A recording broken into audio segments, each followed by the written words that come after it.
My question was that with other wearable electronics like body suits and things along those lines, how do they envision thermal management for those types of electronics, not just the ones that are the watches or the VR goggles or things like that?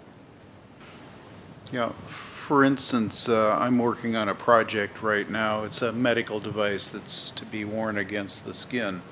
And the first thing we did was we took and did a study of the thermal conductivity of the skin.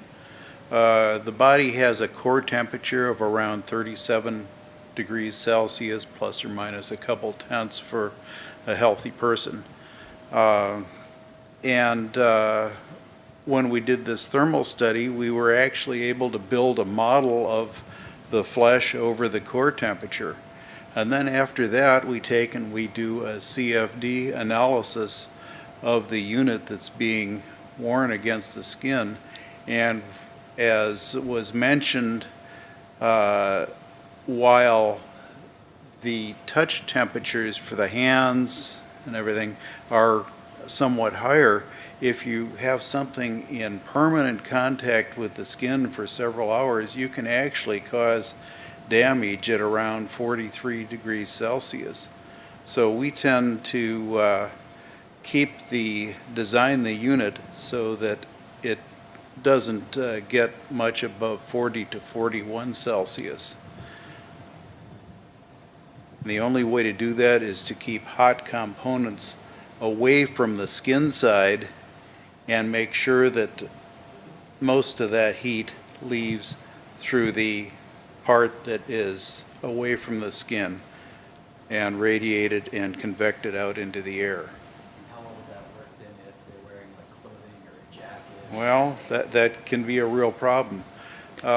When I model it, I do model it with, say, a shirt on, but if they actually have a coat on, that can be a real problem because there's no good way to get rid of that heat except make sure that the device isn't dissipating so much power that it is raising the skin temperature above the actual limit that's allowed for continuous contact. And at that point, about the only thing you can do is start throttling the device with temperature sensors in it to keep things cool enough.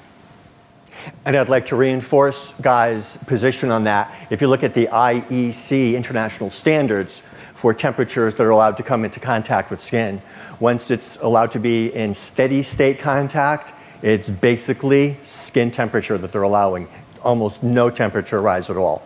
So if you're relying on this device for a health monitor or a sports monitor, well, I'm not sure we have any other ideas yet. Anyone else? How do we deal with these passive devices specifically, or ones that are passive now, as we want more computing, want them touching the skin under our clothing?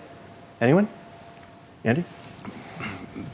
Maybe just to comment on the challenge there. The most sophisticated device I know of is myself, my body. And as an engineer, I think for a long time I didn't want to admit that. And even topics like biomechanics, the body is so amazing that you're threatened by it as an engineer. It's the level of complexity and all the things it does. And so when you start putting things on it, it's just not a trivial problem at all. And the amount of work to go figure out when skin is damaged and all the different people and age groups, and you end up not being able to hardly tolerate anything when you're doing a product that spans every person. Yeah, the point is that it's really challenging. It takes it up quite a bit. Okay. Emil, Jay, any other comments to add? Just one quick comment, and again, it's to reemphasize how big this challenge is. We need maybe to develop something to decouple the heat source from the body as much as possible.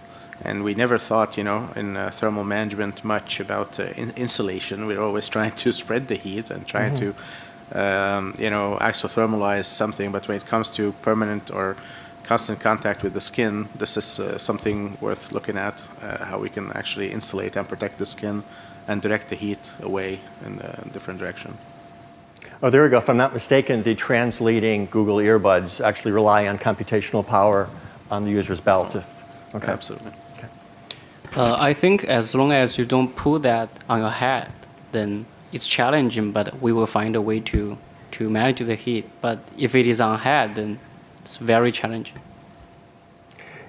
Gabriel, are people going to go for consumer devices where you have to have two different parts? One's the convenient one, and one is kind of the computer that's got to be on your belt or, you know, in your purse or something?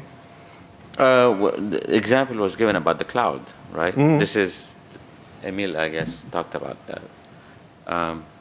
I believe that us in this room, we're here to stretch the envelope. You can stretch it so far. And after that, you have to go back to the fundamentals. That means you have to look at a semiconductor that can do more with less power. Have to bring the power back.